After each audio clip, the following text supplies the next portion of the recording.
talk first? You're on. Hey TG, it's Cheryl.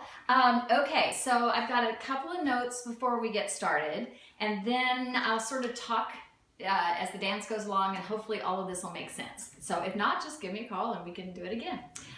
Just a reminder that there's like 16 counts of instrumental at the very beginning, and at that point people could get up and walk to their places up in the chancel. Remember how we said they could look off different directions but not be looking at the congregation?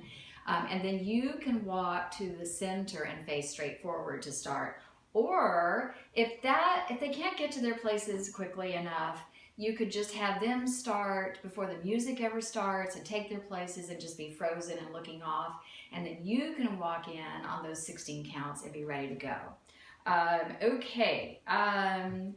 Some notes on when we get to that section where you're sort of standing in bowling pin formation. You're in the front and there's a couple behind, a couple more behind, and the words are in this body you will live, in this body you will die. Remember we talked about maybe you doing the first part, and then after you've gone through the motions once, you hold and then everybody else joins you.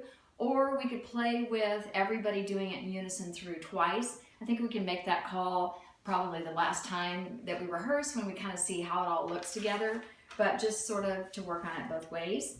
And what else? On the Awake My Soul, when they picked up the palm fronds, I think that they could sort of shimmer them on Awake My Soul, and then they come down. So every time they come up on Awake, they're sort of shimmering.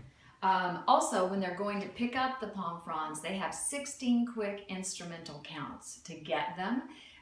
We talked about, remember, having them strategically placed upstage left and right so that they can quickly sweep by, pick them up, and then get in that line formation up in the chancel area. Okay, on the last, you were made to meet your maker, you were made to meet your maker. The very last one, I think there's time to go around. You were made to meet your maker, you were made to meet your maker. I did it too fast because I think there's time to spin around twice one direction and then once or maybe twice the second direction. So those are just the quick notes ahead of time. I have spliced together the Mumford & Sons music. It's a little bit, rough, but it'll definitely give you the right idea. Okay, have fun. Let me get the music up and ready to go. You want to cut it for a sec, Mark?